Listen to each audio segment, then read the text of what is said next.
रिया थोड़ी अलग थी, शांत, पधकू, अपनी ही दुनिया में खोई रहती थी।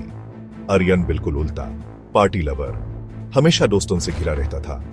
उन दोनों की कभी कभी ही मुलाकात होती थी, जब तक कॉलेज के कोर्टयार्ड में वो दिन नहीं आया।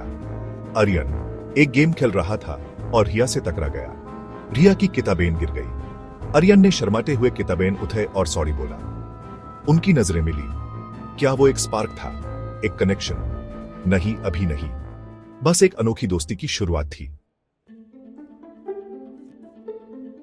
कॉलेज का कल्चरल फेस्टिवल ए गया। हर तरफ एक्साइटमेंट थी।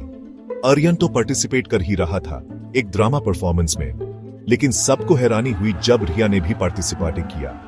वो शांत रहती थी लेकिन यूज लिखना बहुत अच्छा आता था।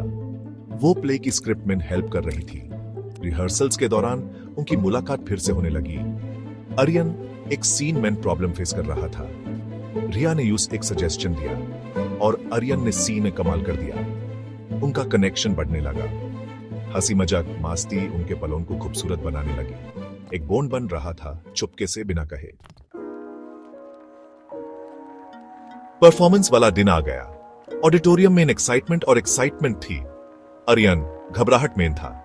रिया चुपचाप उसका सपोर्ट कर रही थी। उनकी परफॉर्मेंस जादू जैसी थी। प्ले की अनस्पोकन इमोशंस उनके अपने इमोशंस की तरह थे।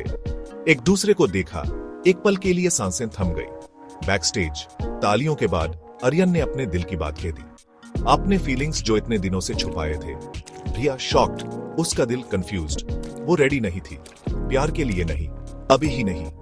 वो अपनी दोस्ती को बहुत इंपॉर्टेंस देती थी। आर्यन हार्ट ब्रोकन समझ गया।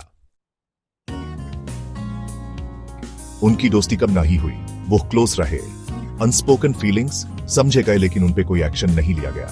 वाकिटी के साथ आर्यन समझ गया, प्यार सिर्फ किसी को पाना नहीं होता। रिस्पेक्ट, अंडरस्टैंडिंग एंड लेटिंग गो, ये भी प्यार है। उनका बॉन्ड और स्ट्रांग हो गया। उन्होंने एक दूसरे के ड्रीम्स को सपोर्ट किया।